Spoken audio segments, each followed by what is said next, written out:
एक व्यक्ति ने जय कृष्णमूर्ति से पूछा कि मृत्यु क्या है और मैं इसके भय से कैसे मुक्त हो सकता हूं। तब जय कृष्णमूर्ति ने कहा, प्रश्न पूछना बड़ा सरल होता है। जीवन के प्रश्न का कोई हां या ना ऐसा उत्तर नहीं होता, परंतु हमारा मन तो हाँ या ना चाहता है, क्योंकि उसे सिखाया यही गया है कि वह क्या सोचे, यह नहीं कि वह कैसे समझे और वास्तविकता को कैसे देखे। जब हम पूछते हैं कि मृत्यु क्या है और मैं कैसे इसके भय से मुक्त हो सकता हूं, तब समझ लीजिए कि हम कोई सूत्र या कोई परिभाषा खोज रहे हैं, परंतु यह हम कभी नहीं समझ पाते कि किसी समस्या के विषय में सोचना कैसे है। आइए देखते हैं, हम इस समस्या पर साथ साथ विचार कर सकते हैं क्या। मृत्यु क्या है? अस्तित्व का न रहना, अंत हो जाना, यही ना।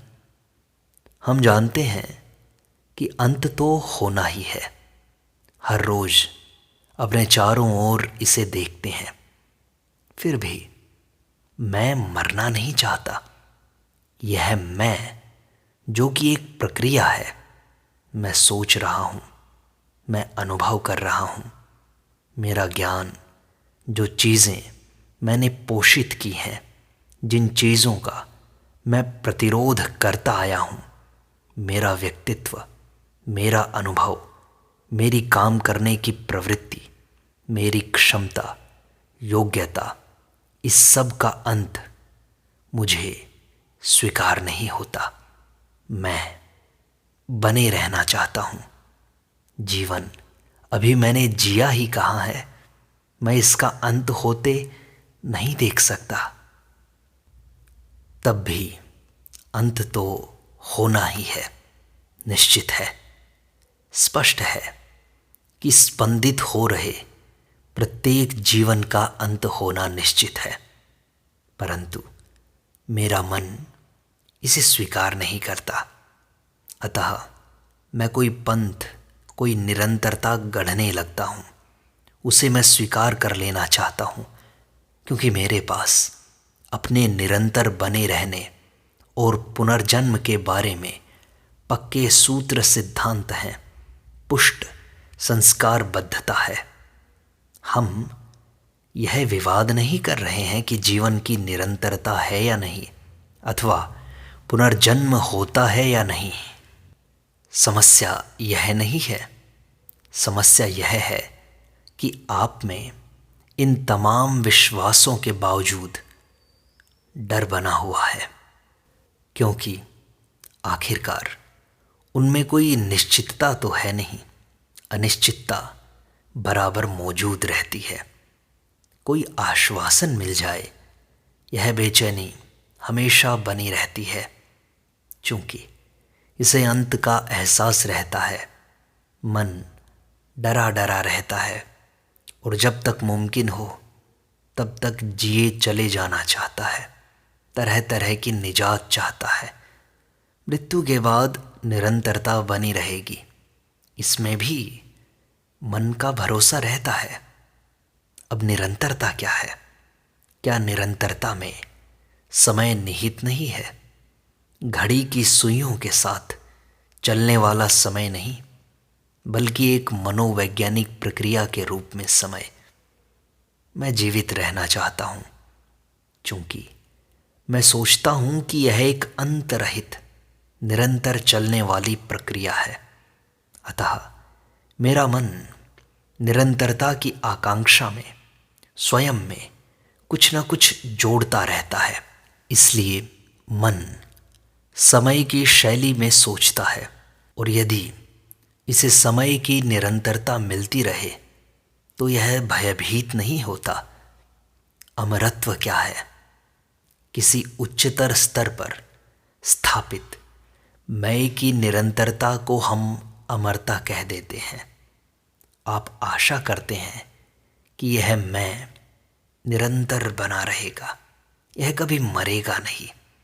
फिर भी यह मैं रहता विचार की परिधि में ही है। ऐसा है ना? आपने तो इस विषय पर सोचा विचारा है? आप इस मैं को कितना भी ऊंचा स्थान दे दें, यह विचार से ही पैदा होता है। उस विचार की उपज जो संस्कारों से ग्रस्त है, जो समय की कोख से जन्मा है। जो मैं कह रहा हूं, कृपया उसके केवल तर्क का ही अनुसरण मत कीजिए, बल्कि इसका पूरा अभिप्राय समझिए। वास्तव में अमरता समय की सीमा में नहीं आती, और इसीलिए मन की परिधि में भी नहीं आ सकती। यह मेरी चाहतों, मेरी मांगों, मेरे डर, मेरी अभिप्साओं से फलीभूत होने वाली बात नहीं है।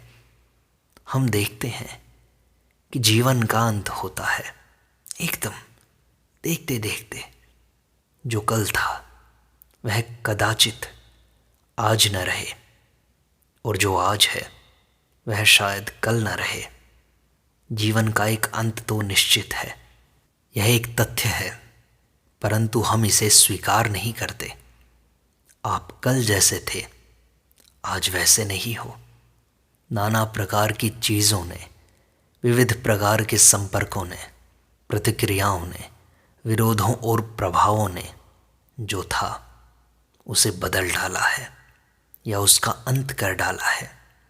जो व्यक्ति सृजनशील है उसके लिए अंत करना अनिवार्य है, और वह इसे स्वीकार भी करता है। पर हम इसे स्वीकार नहीं करते, क्योंकि हमारा मन संचय करने की प्रक्रिया का एकदम आदी हो चुका है। हम कहा करते हैं, आज मैंने यह सीख लिया, मैंने कल यह सीखा था। हम केवल समय और निरंतरता के तौर तरीकों से सोचते हैं। यदि हम निरंतरता के हिसाब से न सोचें तो एक अंत होगा, मरना होगा, और हम चीज़ों को अधिक साफ तौर पर सीधे सीधे जैसे का तैसे देख पाएंगे। अंत हो जाने के तथ्य को हम स्वीकार नहीं करते, क्योंकि हमारा मन इस निरंतरता में ही अपने परिवार, अपनी संपत्ति, अपने व्यवसाय या जो भी हम करते हैं उसमें सुरक्षा ढूंढता रहता है। इसलिए हम डरे डरे रहते हैं। केवल उसी मन का अमरत्व से, अनश्वर से परिचय हो सकता है जो सुरक्षा को थामे रखना छोड़ देता है, जो निरंतर बने रहने की इच्छा से, निरंतरता की प्रक्रिया से मुक्त हो जाता है। परंतु जो मन अपनी व्यक्तिगत निरंतरता तलाशता रहता है, अपने मैं को सतत रखना चाहता है, वह कभी नहीं जान सकता कि अनंत क्या है, अनश्वर क्या है। ऐसा मन भय का, मृत्यु का सार नहीं जान पाएगा, उनसे पार नहीं हो पाएगा। तो कृष्णमूर्ति, हम मृत्यु से डरते क्यों हैं? आपने प्रश्न किया है कि हम मृत्यु से डरते क्यों हैं। क्या आप जानते हैं कि मृत्यु क्या होती है? आप उस हरी पत्ती को देखिए, यह सारी गर्मी जीवित रही है, हवा में झूमती रही है, धूप को पीती रही है, वर्षा इसे धोकर साफ करती रही है, और जब सर्दी आएगी तब यह पत्ती झड़ जाएगी, मर जाएगी। उड़ान भरता पंछी बहुत सुंदर लगता है, परंतु वह भी ढल जाता है, मर जाता है। शवों को जलाने के लिए नदी किनारे ले जाते हुए आप देखते आए हैं, तो आप जानते हैं कि मृत्यु क्या है। आप इससे डरते क्यों हैं? क्योंकि आप भी उस पत्ती की तरह, उस पंछी की तरह ही जी रहे हैं। किसी रोग के बहाने या किसी और वजह से आपका भी अंत होना ही है। इसलिए आप कहते हैं कि मैं जीना चाहता हूँ, आनंद उठाना चाहता हूँ, मैं यह चाहता हूँ कि मेरी जिंदगी बनी रहे। जारी रहे। तो मृत्यु का भय अंत आ जाने का भय है ना।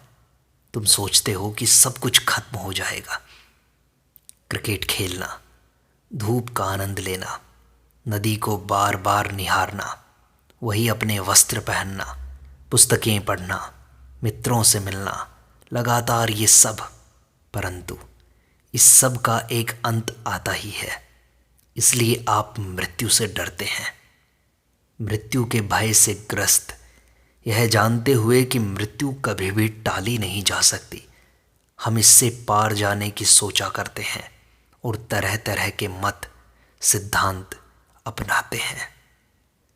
परंतु यदि हम यह जान लें कि अंत कैसे संभव है, यदि हम यह जान लें कि प्रतिदिन कैसे मरा जाता है, तो भय का कोई वजूद नहीं रह जाता। आप यह बात समझ रहे हैं ना। यह बात जरा लीक से हटकर है। हम जानते ही नहीं कि मरना किसे कहते हैं, क्योंकि हम तो इकट्ठा करते रहते हैं। हम हमेशा आने वाले कल के बारे में ही सोचते रहते हैं। मैं यह हूँ, मैं वह बन जाऊँगा। हम एक भी दिन निश्शेष रूप से नहीं जीते। हम भी उस तरह नहीं जी पाते जैसे हमारे पास जीने के लिए बस वही दिन बचा हो। हम हमेशा या तो कल में जीते हैं या आने वाले कल में। यदि कोई आपको बताए कि इस दिन के अवसान के साथ ही आपका भी अंत होने वाला है, तो आप क्या करेंगे? क्या इस दिन को भरपूर ढंग से नहीं जिएंगे? हम उस एक दिन को भरपूर खजाने की, उसकी लबालब खूबसूरती को जज्ब नहीं कर पाते। हम उस दिन की इबादत नहीं कर पाते। हम तो सदा आने वाले कल के बारे में सोचते रहते हैं। जो क्रिकेट हम कल खेलने वाले हैं, जो परीक्षा हम 6 महीने बाद देने वाले हैं, कैसे हम दावत का आनंद उठाने वाले हैं, कैसे कैसे हम कपड़े खरीदेंगे, इस तरह की बातें, तो हमारा ध्यान सदैव बीते कल या आने वाले कल की ओर रहता है। इस तरह हम कभी जीते तो हैं ही नहीं, बल्कि देखा जाए तो हमें हमेशा मौत ही आई रहती है, उलट पुलट अर्थ में। यदि हम प्रत्येक दिन को जिएं और पूरी तरह से उसका अवसान होने दें और दूसरे दिन को पुनः ऐसे शुरू करें जैसे वह एकदम नया हो, कोरा हो, तब उसमें मृत्यु का कोई भय नहीं होगा। जो कुछ हमने अर्जित किया है, तमाम ज्ञान, सारी स्मृति, सभी संघर्ष, यदि हम इन सब के प्रति उसी दिन मर जाएं, इन्हें अगले दिन की शुरुआत तक ढोकर न ले जाएं, तो आप पाएंगे कि इसमें एक सौंदर्य है। हालांकि एक अंत हो रहा है, पर नूतन भी तो घटित हो रहा है। कृष्णमूर्ति, मौत हमें हर पल घूर रही है, पर इसका रहस्य कभी सुलझ नहीं पाया है। क्या यह रहस्य हमेशा रहस्य ही रहेगा? मृत्यु का भय क्यों होता है? जब तक हम निरंतरता को चाहते रहेंगे, तब तक मृत्यु का भय बना रहेगा। आधा अधूरा कर्म मृत्यु के भय के कारण बनता है। जब तक अपने व्यक्तित्व, अपनी क्रियाओं, अपनी क्षमताओं, अपनी ख्याति की निरंतरता की चाहत हम में रहेगी, तब तक मृत्यु का भय भी बना रहेगा।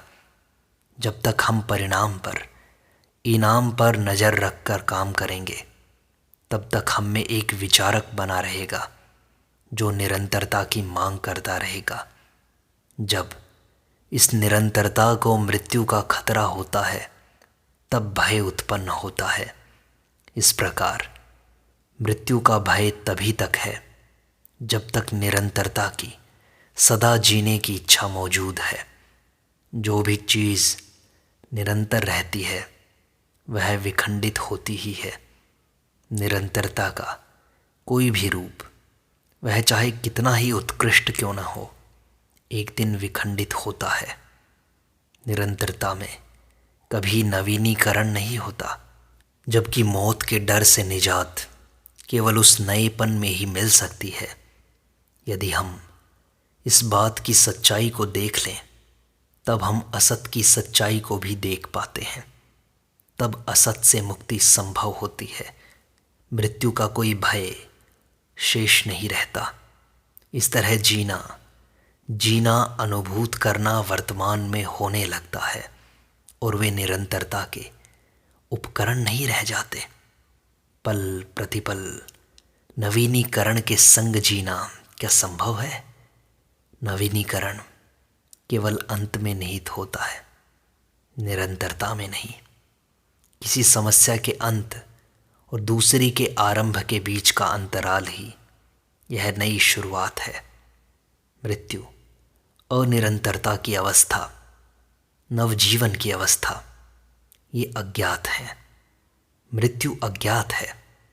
यह मन जो खुद निरंतरता का परिणाम है, इस अज्ञात को नहीं जान सकता।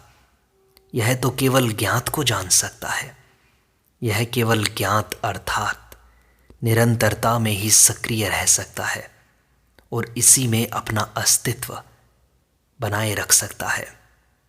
तो ज्ञात अज्ञात के भय में ही निहित है और इसी में अपना अस्तित्व बनाए रख सकता है। तो ज्ञात अज्ञात के भय में ही निहित है। ज्ञात कभी अज्ञात को नहीं जान सकता और इसीलिए मृत्यु एक रहस्य बनी रहती है। यदि प्रत्येक पल का समापन उसी पल और प्रत्येक दिन का समापन उसी दिन हो सके, तो इसी समापन से अज्ञात का प्रादुर्भाव हो पाएगा। मैं की निरंतरता अमरत्व नहीं है। मैं और मेरा तो समय से जुड़े रहते हैं। ये किसी प्रयोजन से की गई क्रिया के परिणाम होते हैं। अतः मैं और मेरे तथा जिसे अमरत्व या शाश्वत कहते हैं, इन दोनों के बीच कोई संबंध नहीं है। इनमें संबंध होने के बारे में सोचना हमें अच्छा तो लगता है, परंतु यह मरीचिका के समान है। जो शाश्वत है उसे नश्वर की पेटिका में बंद नहीं किया जा सकता। जो अपरिमेय है उसे समय के पाश में नहीं बांधा जा सकता। जहां उपलब्धि की ललक रहती है, वहां मृत्यु का भय भी रहता है। उपलब्धि का कोई और छोर नहीं होता। इच्छा अनवरत लगातार कुछ ढूंढती रहती है और उसकी अभीष्ट विषय वस्तु सदा बदलती रहती है। वह आज कुछ चाहती है, कल कुछ चाहेगी, और इसीलिए यह समय के जाल में फंसी रहती है। अतः अपनी इच्छित वस्तु को पा लेने की ललक निरंतरता का दूसरा रूप है, और तब कुंठा मृत्यु को निरंतरता के माध्यम के रूप में खोजने लगती है। सत्य सतत निरंतर नहीं होता। सत्य है होने की अवस्था, और होना वह कर्म है जिसमें समय मौजूद नहीं है। इस अस्तित्व की होने की अनुभूति तभी हो पाती है जब निरंतरता की जननी इस इच्छा को अशेष रूप से पूरी तरह से समझ लिया जाए। विचार अतीत पर टिका रहता है, अतः विचार अज्ञात को, अपरिमेय को नहीं जान सकता। इस विचार क्रिया को थमना ही होगा। अविज्ञेय अनंत केवल तभी प्रकट हो सकता है